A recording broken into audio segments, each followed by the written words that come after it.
Welcome back to another Internet Computer Protocol video. In today's video, we're going to be exploring the update to the recent hack that occurred on the Internet Computer's Odin Fund platform, which is a Bitcoin DeFi ecosystem, or dApp, and also how the Bitcoin developer ecosystem is welcoming and giving the nod of approval to the Internet Computer. We have a lot to discuss in today's video. Make sure you guys are subscribed to the channel. We upload every single day of the year to bring you the latest happening in the financial world. Also, don't forget to give the video a free thumbs up. You can also become a channel member by clicking the join or subscribe plus button down below to learn more.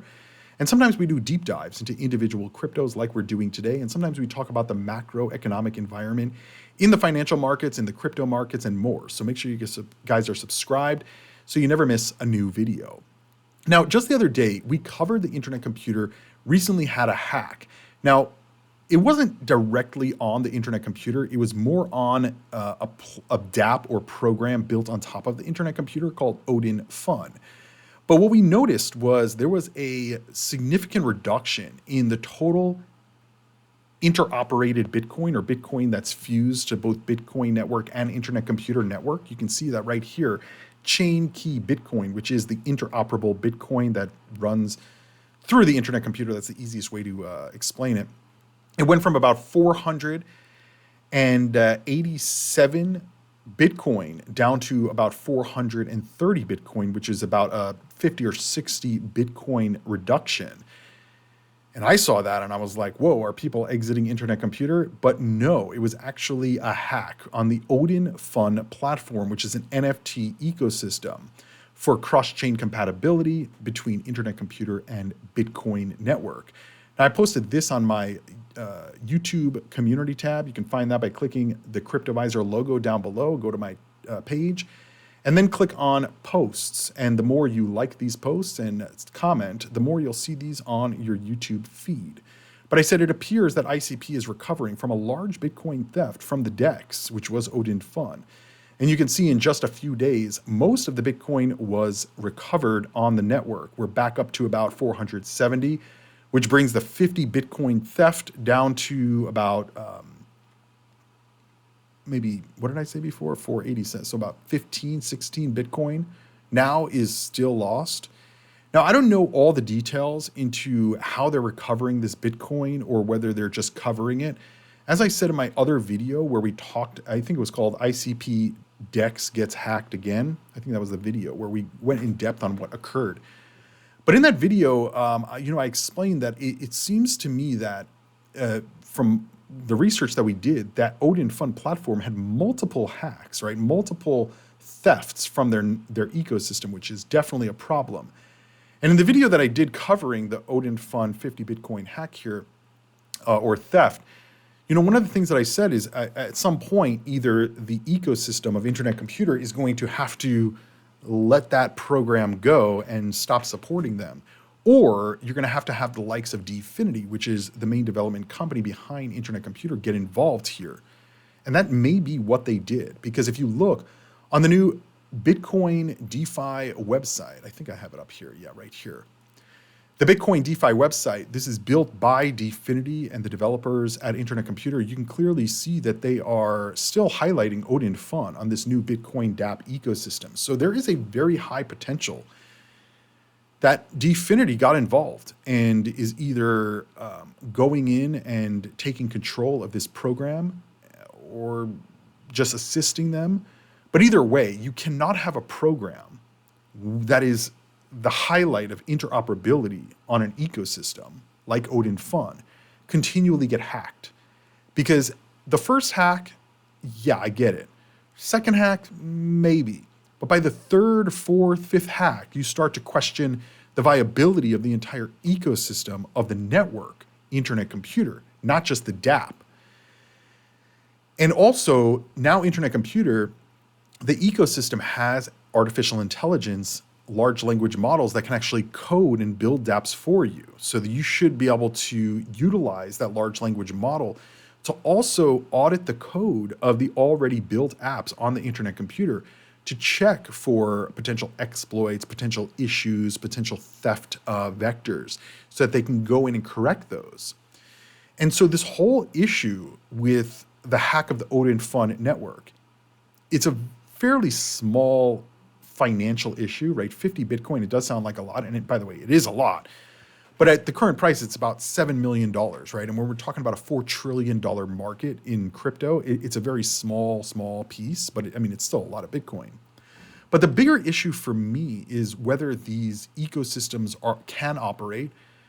Not only can they operate, but what is the ecosystem's developers doing to help support it and make sure that everything runs properly? Because like I said, by the fourth or fifth hack, you start to say, well, is this internet computer, or is this just Odin Fun, or is it a combination of the two? But either way, the main layer one starts to lose some credibility there.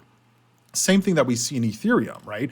Whenever I used to talk about bridging for Cardano to make Cardano more interoperable, the Cardano maximalists would come on the channel and say, but Cryptoviser, we don't want bridges because bridges get hacked, as you see on Ethereum all the time. And I'm like, that is true, but do we want some hacks or do we want zero interoperability? I think the trade-off is some hacks and a big focus on preventing them and making sure the code is, really tight so that they can't get hacked. But I would rather have few minimal hacks than no interoperability, because I think that the upside of having interoperability will offset some of those negatives like thefts or hacks or exploits or whatever. But apparently the Cardano ecosystem, they think that don't have any bridges to prevent all the hacks that will make the network better. And it just hasn't, right? So there is room for issues in my thesis and in my strategy of looking at investments. I'm not the type that says, well, there's 5 hacks on one platform, can't use that platform anymore. Personally, I wouldn't use Odin Fun until there's clarity into what they're doing to protect the users from this occurring ever again. But I don't necessarily think that internet computer has a major issue, right? Because anytime you roll out new technology, there's going to be issues. It's how the network or how the developers address those issues and correct those issues. The fact that they're not utilizing these large language models or working with Dfinity to audit the code, that's a problem. That's a huge problem, especially that there's now been multiple hacks on that platform. But the good thing is, because like I said, it's not a bad video, and really the hack itself is not bad. It's seeing how quick the ecosystem can recover from it. And not because this is an interoperability protocol. It's not just about what internet computer ecosystem thinks. It's about what the Bitcoin ecosystem thinks. Because right now, internet computer is the only network that is interoperating at this high level with Bitcoin. And so the Bitcoin maximalists and the Bitcoin developers, they're involved. They may not say it because, again, Bitcoin maximalists want you to believe that they're only focused on Bitcoin, but they're not. They're obviously focused on other things as well. And I think interoperability is a big piece of that. Well, we got a little bit of insight from Yudi on X. Now, this is a very well-known Bitcoin advocate and Bitcoin NFT advocate or ordinals advocate and Taproots. He wrote a post about this whole Odin Fun hack. He said some quick thoughts about Odin Fun. First of all, it really sucks that Odin got hacked and some of the funds were stolen. That's a breach of users' trust, and that's bad. It shouldn't have happened. And by the way, again, I think it's happened more than once, which is like, what the hell? Anyway, he says, that said, I've been in touch with Bob Bodley, who I believe is the person who created the Odin Fun platform. So he said, I've been in touch with Bob Bodley over the last 48 hours, and I can tell you the man is working his ass off to make this right. There's no doubt in my mind, Yudi says, that he will not rest until he finds the best solution possible for users. The majority of the funds are safe, and the team is working around the clock to find the best possible solution for the minority of the funds that were missing. As usual, he said, I've seen a lot of assholes who aren't users of Odin and didn't have any funds on the platform. Grave dancing and trolling. Lots of people on this app love to just hate. On the other hand, all I've seen from actual users of Odin is words of support and encouragement. They seem to be enthusiastically anticipating the platform's return. Yudi says, I'm confident that the haters will have to eventually swallow their words as Odin comes back online and continues to grow as the most popular app in the Bitcoin Season 2 ecosystem by far. Thanks for your attention to this matter. Now, the way that I read this is obviously he's a NFT maximalist, so he doesn't want these things to not look good or have issues. But I actually kind of took this as the Bitcoin ecosystem and the Bitcoin NFT ordinals and just developers may actually be more intertwined with internet computer than we originally thought. And I think that the bigger thing here is that you have literal Bitcoin maximalists, not just talking about a platform that interoperates with Bitcoin, but actually showing words of encouragement that they fix the issue and standing behind the developer of this platform, Bob Bodley, who it seems like is more on the Bitcoin side than the ICP side, which is very interesting because I didn't realize or know that. I mean, I knew that there was some obvious collaboration with Bitcoin developers to make this happen in terms of like the Bitcoin DeFi piece. But in terms of like the NFTs and ordinals actually being developed by Bitcoin developers, but they're using internet computer, I think this is actually opening up a whole new door to the potential possibilities for the future of internet computer. Because I wasn't aware that Bitcoin NFT users were so interested in this internet computer technology. Notice there's no conversation about internet computer in the post from Udie. Nothing about internet computer at all. But the Odin platform runs on the internet computer. All of the money that's custodied is like custody for the interoperability is held on the internet computer side, not the Bitcoin side. And so for me, this was a big whoa moment for me because you guys know I'm not a big NFT person. I think that NFTs are kind of like worthless and a waste of time and money, but that's my opinion on it, right? I know that there's a lot of people who like these NFTs. They like to trade them. They like to make money on them, create platforms for trading and stuff like that. So I get it. But I didn't realize how deeply intertwined internet computer and Bitcoin are actually from the fundamental core developer perspective. I've never seen a Bitcoin maximalist not only show support for an interoperability protocol in another ecosystem, but we're talking about internet computer. We're not talking about Ethereum. We're not talking about Solana. We're talking about internet computer. And so, like we've talked about previously on this channel, right? I posted a video called Citibank is eyeing ICP. And I mean, in that video, people were like, Cryptoviser, you're an idiot. There's no way that Citibank is interested in ICP. But then we found out later that they are. They're not just interested in ICP. They're interested in blockchain. They're interested in stablecoins. They're interested in digital payments, utilizing blockchain. So we were right about that. And that is interesting because that involves internet computer, Citibank. We also know that there's a lot of other large kind of investment and research firms that have been watching and are interested in some of the technologies that internet computer are developing and deploying, such as artificial intelligence and the self-writing internet.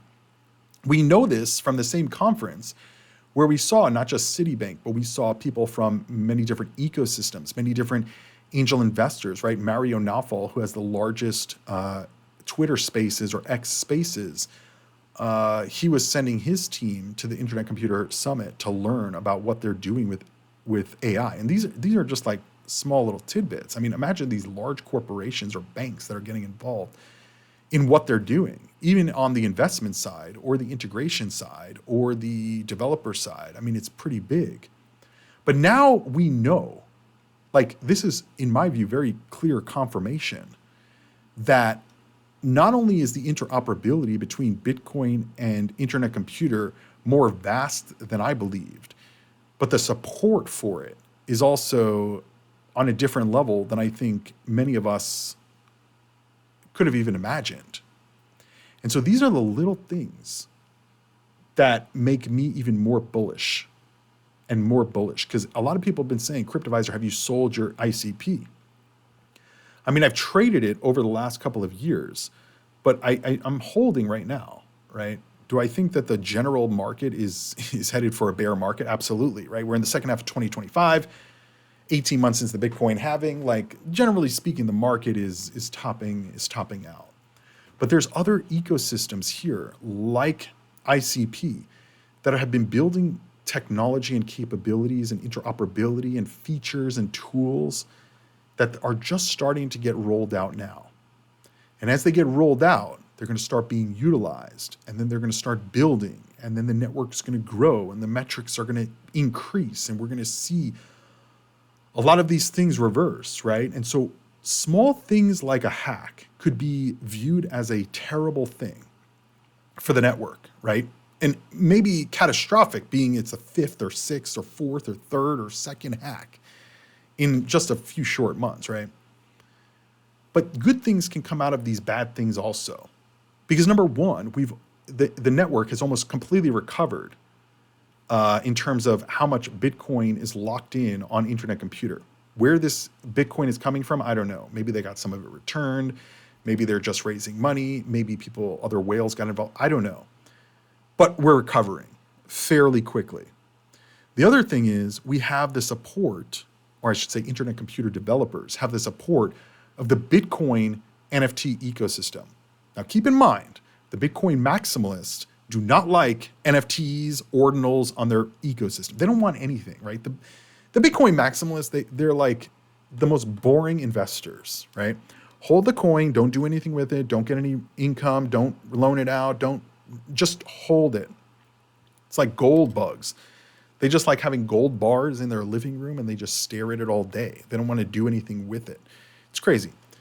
Meanwhile, so the ordinals and NFTs on Bitcoin, they got a lot of hate when they first started launching. And people were saying that they're spamming the network and stuff like that. And again, I'm not a big NFT advocate, but I do think that people should be able to trade whatever they want to trade from a monetary perspective, and the network should be able to support these things, right? Because the other thing is, you have to remember NFTs.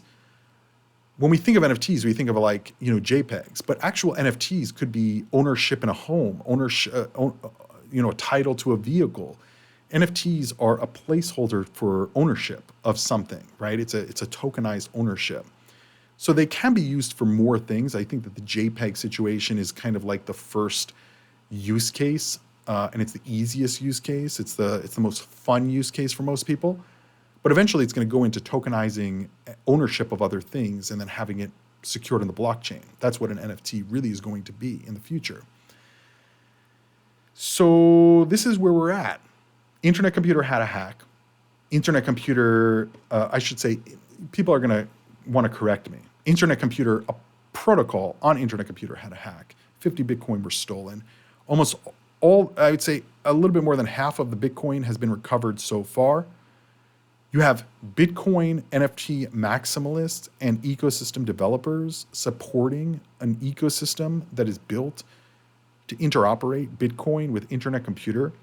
Internet Computer is one of the only blockchains that is working to achieve Bitcoin DeFi. And you could even argue that they have achieved the first level of Bitcoin DeFi, unlike any other blockchain out here. And so just because I post a video that may have a title that says, Internet Computer DEX is hacked, it doesn't mean I'm not bullish on the protocol. But part of being an investor and part of being an analyst in these markets is you have to look at both sides. You have to look at the bullishness, the bearishness, the good, the bad, the potential like issues in the future, right? What happens if a company does start utilizing Internet Computer technology? Like, what is that going to do? How do we prepare for that? Is that going to be an immediate reversal in some of the metrics? Are we going to see immediate changes in the dashboard metrics, like, number of transactions per second or number of cycles burned, number of node operators? No, these things take time to develop. But what we want to see is sustained and steady growth, sustained and steady development, and also kind of a leader in this space directing where these networks are going. Because the networks with no leader don't really go that far. Some networks with leaders don't go that far either. But if you have a network with a clear vision of what they want, and I do think that Dominic has a very clear vision of what Internet Computer is trying to achieve. I don't necessarily agree with every single aspect of it or how they're going about it. I would change things myself, but that's with any business, right? It's like you go to a restaurant, you're like, well, this probably would taste better with more salt. Well, maybe you just like saltier foods, right? That doesn't mean that the food doesn't taste good. And same thing here. It doesn't mean the network isn't doing well. I think there's going to be hiccups along the way. But for an investor like myself, I want to see how the network approaches these issues and how they correct the issues. And for the most part, a lot of these blockchain ecosystems they want to know. They want the feedback. Like, what can we do better? What do we need to fix? What needs to be addressed? And Internet Computer has done a lot of this, right? The throughput of the transactions, it's the number one fastest blockchain in the world. Nobody talks about it because nobody wants to say that another blockchain is better than Solana, right? And so you'll see a little like short-term, very small hack or theft, and people are like, oh, you see, you can't use Internet Computer anymore because it's not safe. But meanwhile, within a week, half of the Bitcoin has been recovered. The network is still flawlessly operating. And to me, it would appear that you have not only the Internet Computer ecosystem trying to figure out what went wrong and how to fix this, but you also have the Bitcoin ecosystem doing that as well. This is very, very bullish because this is very different than we see with other ecosystems. The cohesiveness between Internet Computer ecosystem and Bitcoin clearly is there. Like we were just talking about, right? There's other ecosystems that they've pissed off a lot of other ecosystems that don't even want to work with them anymore. And so they can't achieve what they want to achieve because they don't have the support from that ecosystem. And the same thing that we're seeing here with Bitcoin DeFi. We've heard a lot of ecosystems, a lot of blockchains say they're going to be the number one for Bitcoin DeFi. They're going to release Bitcoin DeFi. And none of them really have, besides Internet Computer and maybe a little bit of Ethereum as well with wrapped Bitcoin and stuff like that. So non-good narratives can turn into good narratives, and non-good narratives may also be good for the network to improve. And I hope here that not only Odin Fun does kind of a full summary of what happened, what they did to fix it, and what they're doing to mitigate these issues in the future. I would also like to see what Dfinity did, because it seems to me like Dfinity stepped in and is assisting them in fixing this. But they also, I think, have a great opportunity to say, we put the Odin Fun code into Caffeine AI, and Caffeine AI gave us 5 points that need to be fixed or adjusted in the coding to make it rock solid. And I think that Dfinity stepping in and saying, like, this protocol got hacked, got theft of 50 Bitcoin. This is not the first issue with this platform. So now we're going in as the Internet Computer main developer and as really like a security mechanism for the network. And we're going to make sure that Odin Fun at the base level is safe to use and that there will not be future exploits or hacks. Because if Dfinity doesn't do that, to me, there's still questions, right? Because again, if it was the first issue on that Odin Fun, I would say, okay, but it's not the first issue. So if Odin Fun says, oh, we fixed the issue, can it be believed?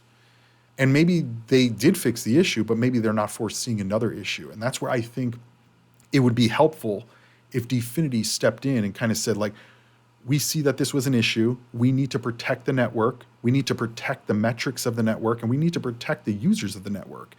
And so if we have a dApp that is having issues continually, we will step in, because I don't think there's anything wrong with that. You know, there's obviously going to be decentralization maximalists that will say, well, that's not decentralization, but it is. Asking for help from another company or another developer, asking for a code check from another developer, this should be a positive thing. And I would hope in the future, we would see Caffeine AI be able to go and check code live, where you can maybe just click a button from a drop-down, click one dApp, and then it checks the code. Or it shows you the last check of the code, and it just says, yes, it's secure. Now, obviously, there's negatives to this because let's say Dfinity does step in and they have Caffeine AI check the code, and then there's another issue. Then you could say, well, the AI didn't check the code right. So is the AI correct? And that could be even bigger issues. So there's a potential Dfinity will get involved, but they won't publicly state that they're utilizing AI to help secure and check the code. Unless they're very confident there won't be any issues again. There's a potential that they're just not going to even say that they're utilizing AI. But I would imagine they are behind the scenes utilizing AI to check the code. They should be. And I would imagine, like, if you're building something on Internet Computer, you should probably reach out to Dfinity and say, like, we're going to be launching this product, or we're working on this product. We want your help to make sure this code is 100% secure and there's no issues. Because it all comes down to trust and credibility. You know, the reason Wall Street is choosing Bitcoin is because it's been the longest running. It has the security. It has the uptime. It has the confidence. And Ethereum, the same thing, right? These have been long-standing. They have had issues, but Wall Street knows where the issues lie. Smart contract bridges, stuff like that. And so they can mitigate some of those risks by knowing what those risks are. A lot of the newer networks like Internet Computer, we don't know what the risks are yet because they haven't been used on a much larger scale by a wider audience. And so having these main or core developer groups like Dfinity there to kind of step in and say, like, we're going to help make sure that this is good. Number one, this is going to be good for Internet Computer. 2, it'll be good for Dfinity. And 3, it'll be good for Odin Fun. And it's really just about turning a negative into a positive or a less negative in this space, right? Because you can't take away that they got 50 Bitcoin hacked, right? I mean, that's not great. But how they're dealing with the issue, I think, is the bigger thing. And because they were hacked before, or they had a theft before, whatever the issue was before, this is where I think having somebody else coming in to assist would just increase the confidence in what they're doing. And also, I think it would be really good for the Bitcoin community to say, like, maybe bring the Bitcoin community in as well. So maybe the Bitcoin community has things that can be done on their end to help secure this interoperability between the two platforms.